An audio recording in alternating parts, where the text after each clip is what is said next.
Muito boa noite a todos. É um prazer tê-los todos aqui. Boa noite também para o pessoal que está em casa, no Facebook e no Instagram nos acompanhando. Nós somos do Grupo Espírita Fraternal Recomeço. Estamos aqui no bairro de Jordanópolis, em São Bernardo do Campo. E então vamos para os nossos recados da noite. Primeiro de tudo, pedir para vocês desligarem os celulares. Eu já desliguei o meu, porque outro dia eu pedi para todo mundo desligar e o meu tocou, Então eu já desliguei o meu.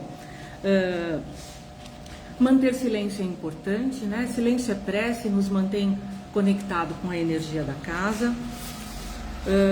Uso de máscara, gente, a gente sempre fala, mas fica a critério de vocês, tá? Se sentirem à vontade com ou sem, tá tudo bem. Agora vamos às doações, A casa aceita doações. Doações de lã para os quadradinhos do amor, A gente faz colchas aí para entregar para as mães carentes e para os idosos nos asilos. Doamos também cestas básicas. Hoje a gente tem por volta de 20 famílias assistidas e que não seria possível fazer esse trabalho se não fosse a colaboração de todos vocês. Então, primeiro de tudo, nós agradecemos e continuamos contando aí com a caridade de vocês. Evangelho no Lar, outro recado importante. Antes dele, deixa eu falar do bazar, que eu já ia me esquecendo. O bazar também aceita doações, roupas, calçados, eletrônicos que estejam funcionando, E as roupas que estejam em bom estado de conservação e limpas, tá? Isso ajuda a gente a manter a casa. Evangelho no Lar. Todas as semanas, as segundas e as quartas, a gente reforça aqui a importância do Evangelho no Lar.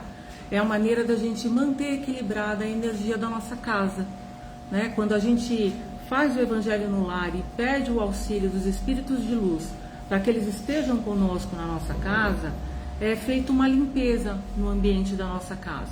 Então, tudo que a gente traz da rua, no trabalho, no nosso dia a dia, no trânsito, quem não tem percalços? Tem alguém aqui que passa o dia, hoje foi lindo, maravilhoso, não aconteceu. Não, a gente tem os nossos percalços do dia a dia, eles são naturais, E a espiritualidade nos ajuda através do Evangelho a equilibrar, a limpar e equilibrar essas energias, tá? Tem o roteiro do Evangelho lá na frente na secretaria e algumas edições do Evangelho segundo o Espiritismo de Kardec, ele tem esse roteiro na contracapa. Logo que você abre a capa, um dos primeiros itens lá do Evangelho é o roteiro para o Evangelho no Lar. Essa noite nós teremos a palestra com o Hélio, que vai falar sobre suicídio. Nós estamos no mês de setembro, que está voltada, a atenção está voltada para o suicídio, então para orientar as pessoas, quanto aos perigos de sucumbir ao suicídio. Mas antes disso, nós vamos receber aqui a Fátima, que é a nossa assistida, e que vai fazer a prece de Cáritas para nós nessa noite, Fátima? Então pode vir aqui comigo.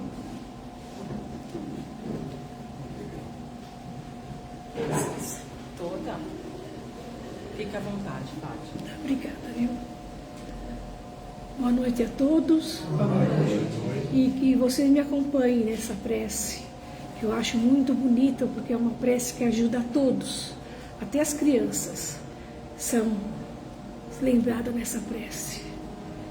Deus nosso Pai, que estais todos poder e bondade, dai força para aqueles que passam para as suas provações. Dai a luz àquele que procura a verdade, pondo no coração do homem a compaixão e a caridade. Deus, dá ao viajor a estrela guia, ao aflito a consolação, ao doente o repouso.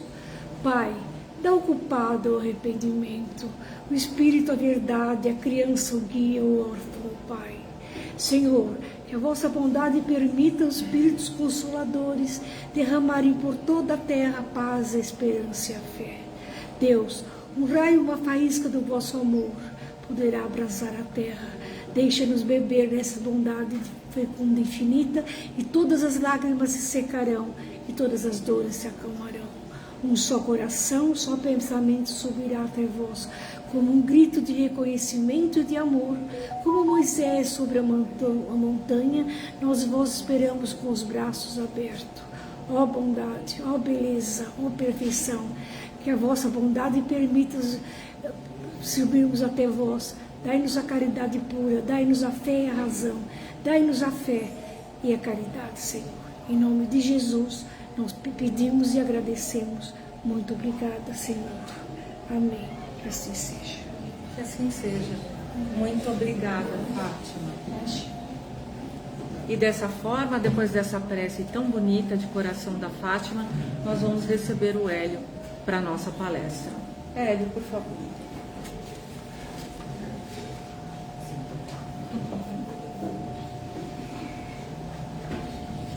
Boa noite a todos. Que Jesus possa nos abençoar hoje e sempre. E hoje nós temos um tema difícil, triste, mas não precisa ser tão triste assim. Nós vamos dar um alerta do não ao suicídio. Porque muitas vezes a gente ouve falar sobre suicídio e as pessoas cometem esse ato por vários motivos. E até por ignorância, no sentido de não conhecer, não ter certeza do que está fazendo. Eu tenho um problema muito grande, vou resolver, tiro minha vida. Só que não. Eu vou tirar essa vida física, esse corpo que está hoje habitando um espírito que chama-se ego. Amanhã ele vai habitar outro corpo com outro nome. Então nós temos tudo na vida. Eu estou com uma colinha aqui do Chico Xavier, mas eu achei melhor a gente não ler tudo. Tudo na vida tem atenuantes e agravantes. Eu e minha amiga aqui, qual é o teu nome? Carla. Eu e a Carla vamos cometer suicídio. De jeito nenhum. Mas vamos encenar, vamos cometer. A Carla está com um problema enorme, como eu citei, e ela não vê saída. Mas ela não conhece o que ela está fazendo. Então ela tem algumas atenuantes. Não é que Deus perdoa, passa a mão. Não é assim. Tudo que a gente faz, a gente planta, a gente vai colher. Mas ela tem várias atenuantes. Ela cometeu o suicídio por ignorância, no sentido de conhecer, um problema muito grande, não tinha saída, vou resolver. Quando acorda do outro lado, vê que não resolveu nada. Mas ela não sabia o que ela estava fazendo. Num momento de desespero, até de obsessão, ela comete esse ato. E ela vai acordar do outro lado. O Vale dos Suicidas, para quem não sabe, não existe mais. Por intercessão de Nossa Senhora Aparecida, ele foi exterminado, né? Então, hoje nós temos um lugar um pouco melhor. E ela vai acordar lá e vai ver que não resolveu nada. Que o problema está lá com ela. Porque ela deu cabo no corpo, não na memória. Deus nos deu a inteligência e essa vai nos seguir. Então ela acorda e fala, poxa, mas eu não resolvi. E agora eu não consigo resolver, porque meus problemas estão na Terra. Então ela vai aprender na espiritualidade, vai sofrer. Sofrer é um nome muito difícil. Ela vai colher aquilo que plantou.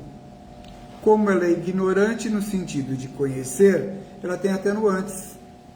Ela vai ter, vamos supor que ela deu um tiro na cabeça, né? E ela, ao renascer um dia, talvez, quem sabe, no planeta Terra, ela tem algumas lesões de memória, alguma coisa assim. E eu, conhecedor, sabia de tudo que não deveria fazer, cometo suicídio. Eu só tenho agravantes, porque eu conhecia o assunto. Ao despertar do outro lado, vou colher aquilo que eu plantei, vou ter uma aflição maior, e um dia, ao retornar à Terra, nós dois não morremos igualzinho? Os dois dão um tiro na cabeça? Ela nasceu com alguns lapsos de memória. E por que eu sou totalmente débil mental? É o peso do conhecimento. A cada um segundo o seu conhecimento. Então eu sabia que não poderia fazer. Eu sabia que estava errado. Eu sabia que não iria resolver nada. Então eu só tenho agravantes. Não são dois pesos com medidas diferentes. É o que ela sabe e o que eu sei. E muitas vezes a gente se equivoca, porque eu trouxe até um livro aqui, é do Paulino Garcia, através de Carlos Antônio Bacelli, que viver é para sempre. E está corretíssimo. Nós vamos ser eternos, desde que um dia Deus resolveu nos criar. Nós não conseguimos dar cabo nesse espírito.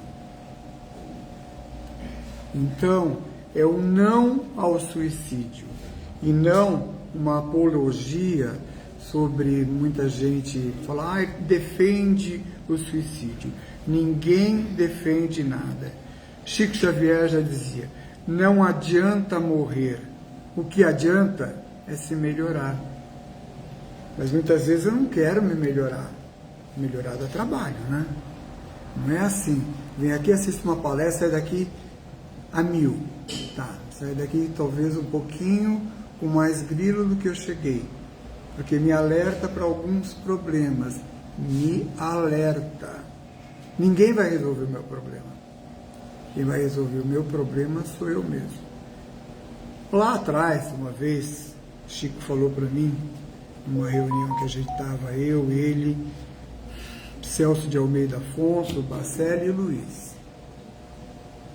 E ele disse assim, nós somos aquilo que nós fomos formando dia a dia. Hoje, Hélio, você é o melhor de toda a tua existência. Você nunca foi tão bom como você é hoje. Eu não respondi, mas eu pensei, poxa, eu ainda sou isso? Eu ainda penso mal do outro? Eu ainda falo mal do outro? E aí ele entra no suicídio. E ele diz assim, quando alguém, principalmente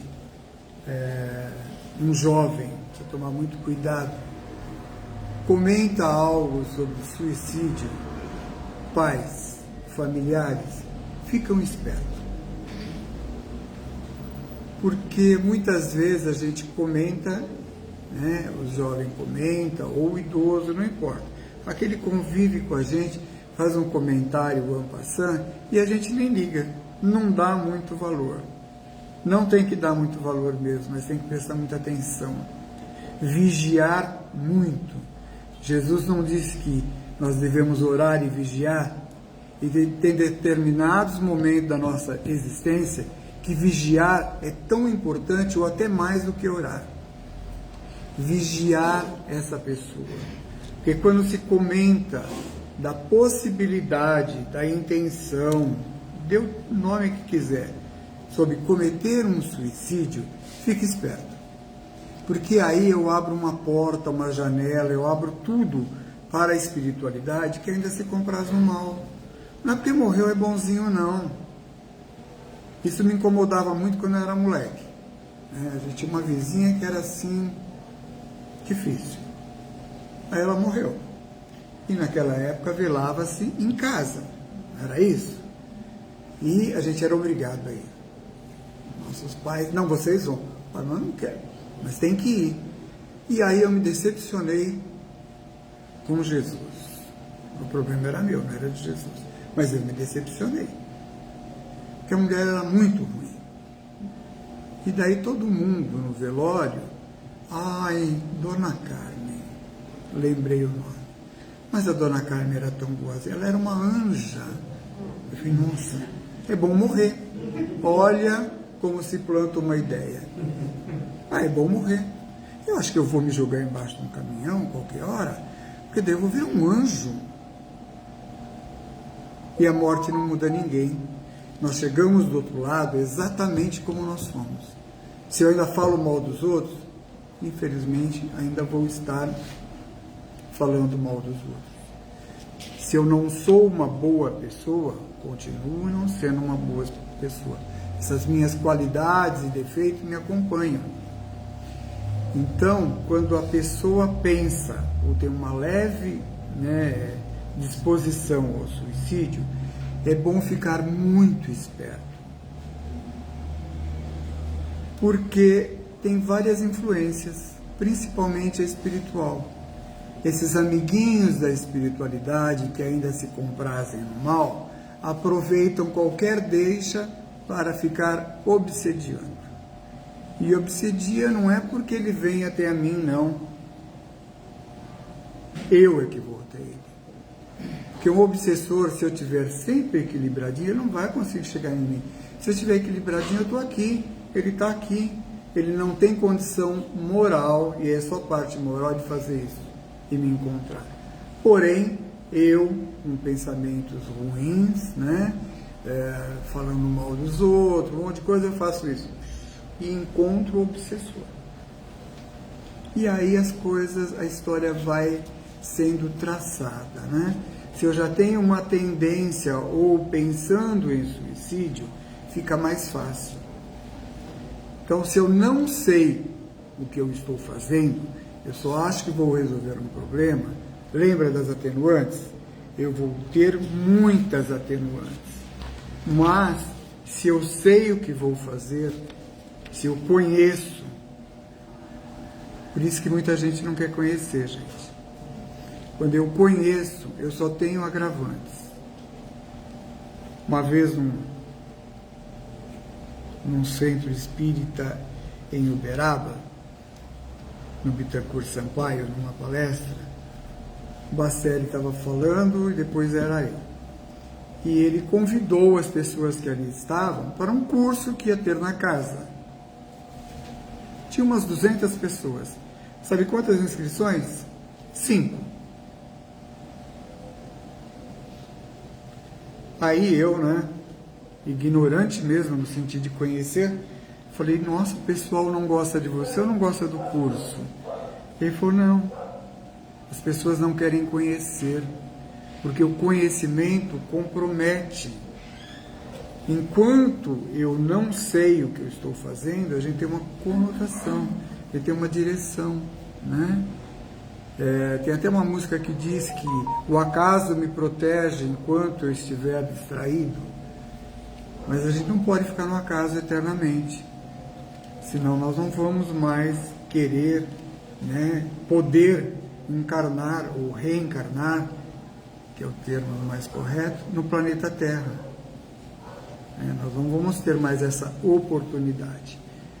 Nós estamos tendo uma das últimas oportunidades, nos melhorarmos um pouquinho mais para podermos vir a estarmos no planeta Terra.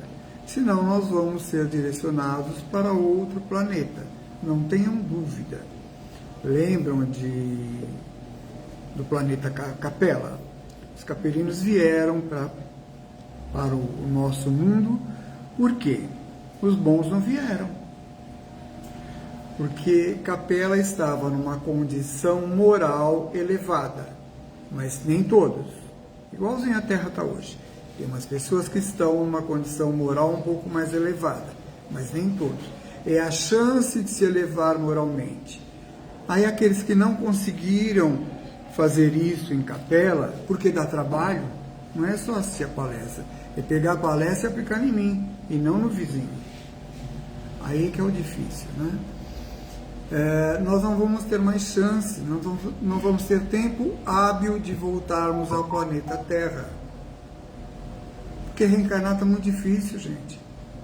Você não faz ideia de como é difícil reencarnar. Antigamente, quando eu comecei no Espiritismo, Chico dizia que em média era 60 anos para se reencarnar. Eu diria que hoje 600 anos é pouco. É só fazer uma continha. Meus bisavós tinham 20 filhos. Meus avós 10, 15. Minha mãe teve 7. E aí? Quantos filhos vocês tiveram? Quantos filhos seus filhos têm ou querem ter?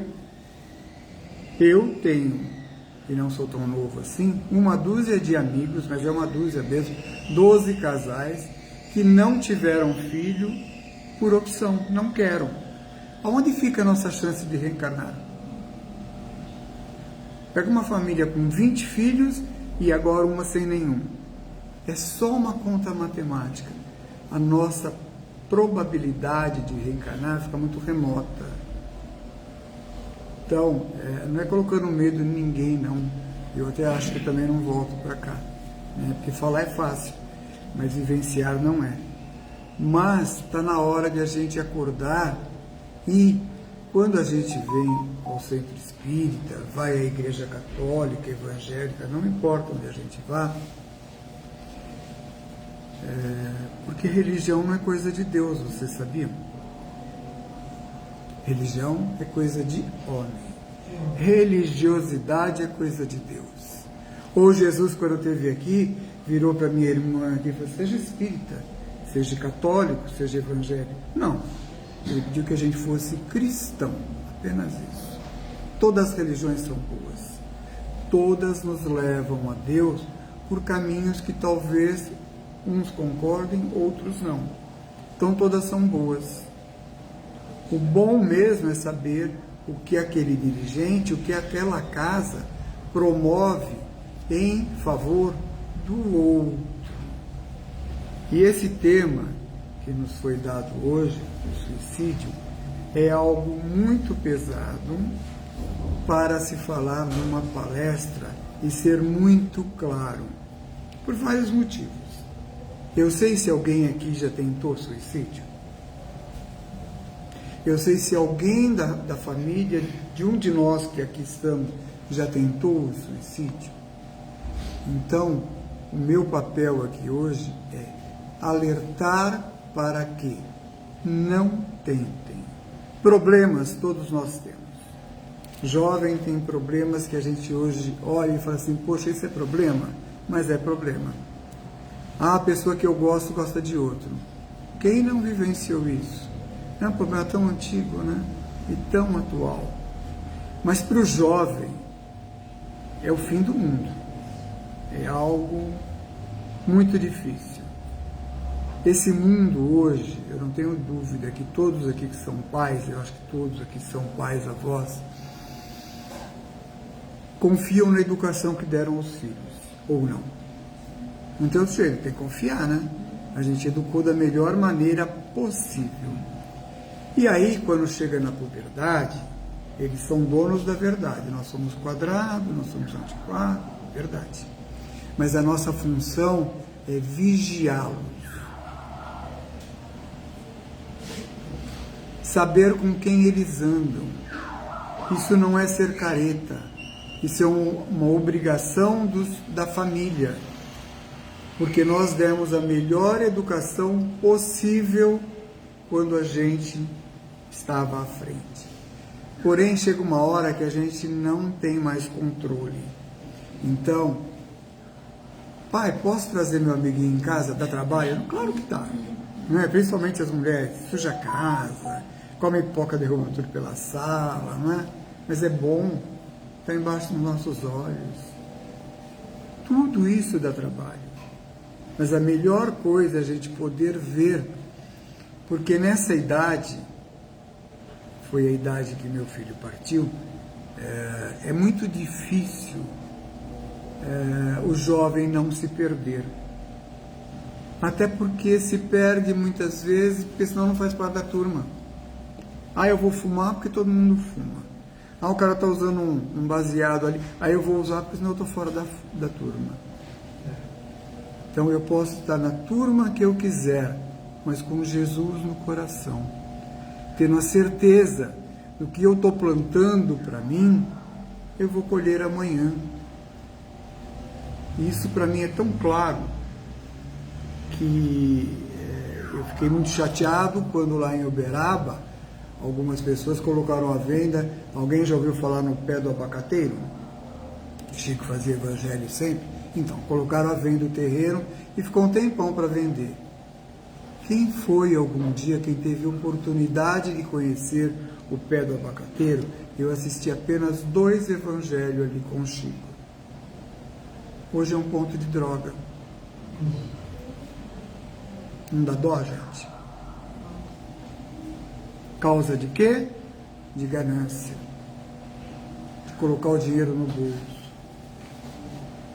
Se fosse, talvez, pessoas com pensamento diferente, o pé do abacateiro seria uma maravilha. Poderia ser um parque, tem espaço para isso. Hoje é murado, os muros cheios de buraquinho, com droga para todo quanto é lado. Cheio de jovens. E não é só jovens, não, tá? Então é isso que a gente tem que vigiar. São as companhias dos nossos menores, né? E quando eu digo menores, não é uma criança de 8 anos, não. Também. É um jovem que a gente tem em casa de 18, de 20, de 40, né? Para mim é jovem, uma pessoa de 40. Então é a gente estar sempre junto. Melhor do que ser pai, do que ser avô, é ser amigo. Que a gente ganha cada informação, mas é a confiança. Ou não é assim? Se não confiarem, não contam nada. E às vezes as dúvidas deles são tão pequenas, tão fáceis de resolver, que a gente pega no começo. Se a gente deixa aquilo crescer, aquilo vira um monstro e acaba engolindo o nosso, a pessoa que a gente ama muito. Então vamos apenas lembrar que não adianta a gente nos revoltarmos com os problemas da vida. Os problemas estão aí para nos fazerem crescer. Ah, mas o problema que eu tenho não tem solução. Uai, se não tem solução, já está solucionado. Não precisa mais pensar nele. Quando Celso de Almeida Afonso falou isso para mim, eu queria dar uns tapas nele. Para quem não conhece essa pessoa, Celso de Almeida Afonso, para mim, Hélio, é o médium psicógrafo, o melhor médium psicógrafo depois de Chico Xavier. Ele faleceu tem uns 5 anos. Ele é maravilhoso. Mas também tinha problema. Tinha o vício de cigarro. Ele sabia do problema, mas não conseguiu se livrar. E quando ele disse para mim, sabe qual é o teu maior problema, Hélio? Eu falei, não sei. Meu maior problema é eu ter perdido meu filho? Não. O teu maior problema é você mesmo. E é verdade. Nós somos o maior problema nosso. Nem por isso eu devo dar cabo à minha vida. Os problemas estão aí para serem solucionados. E eu disse para ele, enfim, o que tinha acontecido com a gente, mas o meu problema não tem solução. Ele falou, então por que você pensa no problema? Não tem solução? Está solucionado. Você vai passar a vida toda pensando no problema. Se não tem solução, está solucionado. Entrega na mão de Deus. Se os nossos pais, os nossos familiares, fazem tudo pela gente, o que poderá Deus fazer por nós? É acreditar. E isso é fé. Acreditar que o Hélio está aqui é uma constatação, a gente está vendo. Agora, acreditar que Deus existe, isso é fé. Acreditar naquilo que eu não posso ver, que eu posso imaginar, que Jesus é essa figura? Não. Nós temos uma representação. A gente ainda precisa de uma referência. Eu não sou, eu costumo sempre dizer isso, né? Eu não sou essa massa que está aqui. Nem ela, nem nós. Ninguém aqui é essa massa. Nós somos apenas energia. E o universo é uma energia maior. Se eu jogo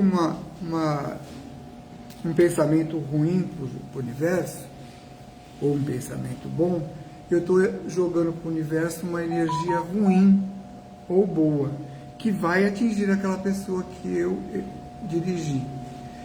Porém, essa energia vai voltar para mim. É uma lei física.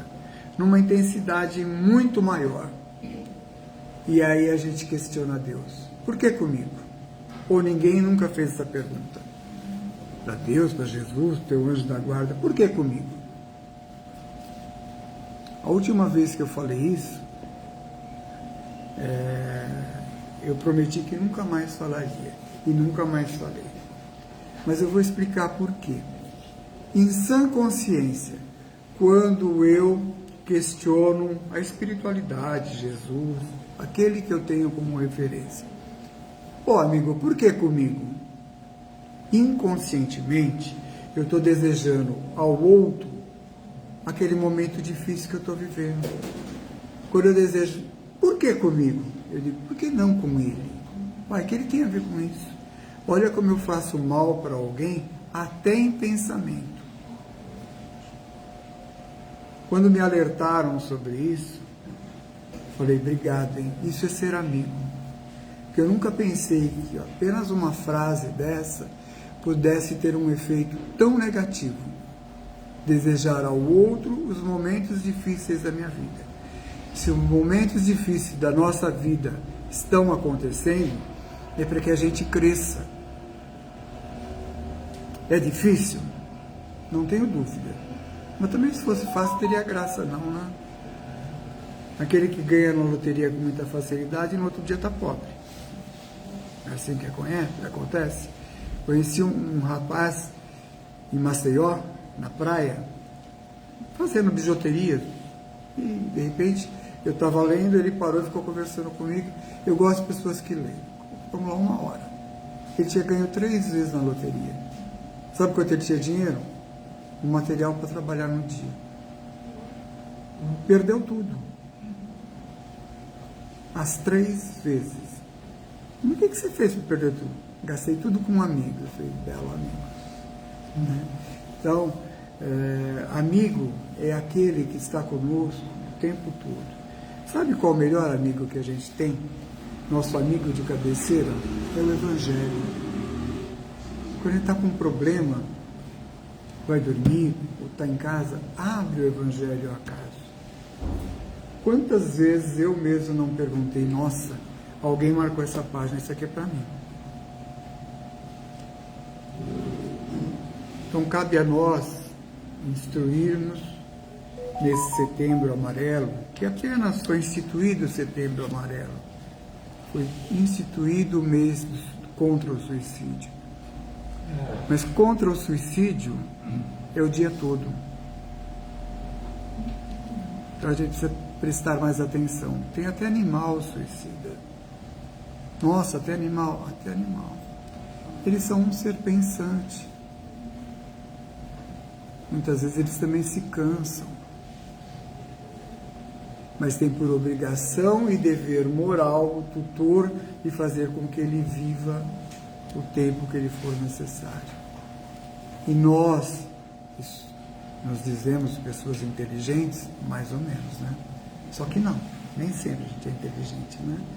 Então, nós devemos acreditar mais na espiritualidade. Porém, vigiar muito a vida do outro, não, principalmente os nossos pensamentos. E quando eu penso mal de alguém, ninguém precisa saber que eu possa estar pensando mal de alguém. Mas esse pensamento, ele toma forma. E ele atinge a pessoa. E a gente faz tanto mal de graça. Que custa a gente ter um pensamento bom ao invés do mal. Ah, mas a pessoa me fez tanto mal, eu não consigo perdoá-la. Divaldo, a gente teve com ele a semana passada, dia 23. Ele falou alguma coisa que eu comecei a dar risada. Porque a gente falava, eu não consigo perdoar o Zé, porque eu não consigo esquecer o que ele me fez.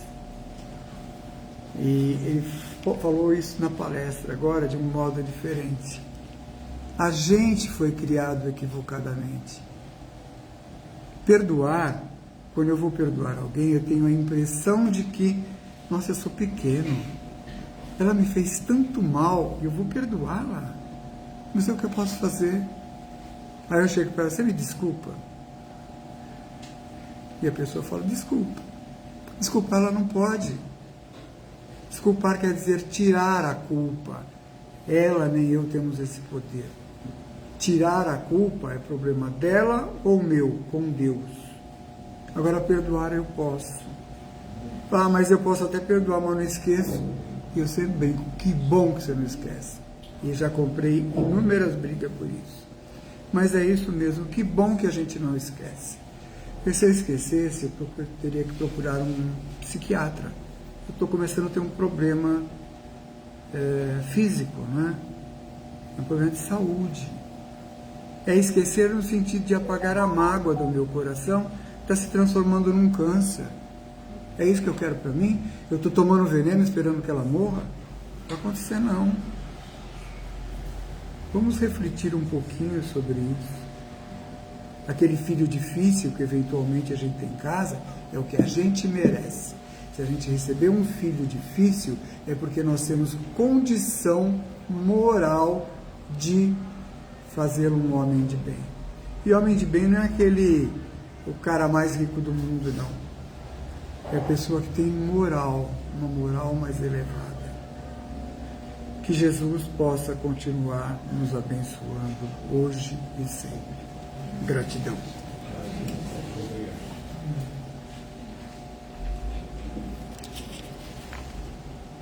Obrigada,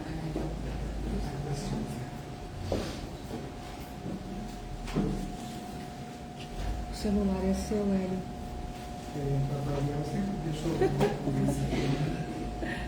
A caneta? Não? Bom, então agora nós vamos nos preparar para os passes. Vou pedir que todos vocês se tranquilizem, fechem os olhos, elevem o seu pensamento ao Mestre Jesus. Pensem que Ele está no centro dessa sala, com as mãos postas sobre todos nós. E vamos fazer a vibração de cura. Que Jesus e suas falanges de espíritos de luz visitem os lares de todos os doentes neste momento, levando energias curativas e bálsamos de paz e de amor. Que todos que enfrentam o câncer, a depressão e demais doenças do corpo físico e espiritual busquem no Deus que habita o próprio ser a força para continuar a lutar. Que as dores que puderem ser amenizadas sejam amenizadas. Que as feridas que puderem ser cicatrizadas sejam cicatrizadas. Que as doenças que puderem ser curadas sejam curadas. Que toda a doença traga aos que sofrem o aprendizado espiritual. Que todos que sofrem compreendam que a vida sempre sabe o que faz e que busquem em Jesus o amparo, o consolo e a paz. Que o Mestre Jesus envolva a todos com sua luz, inspirando-lhes coragem, resignação e fé. Que a espiritualidade maior derrame uma chuva de energias curativas sobre os lares dos doentes e sobre todos os leitos hospitalares, e também sobre todos nós. Que assim seja. Graças a Deus.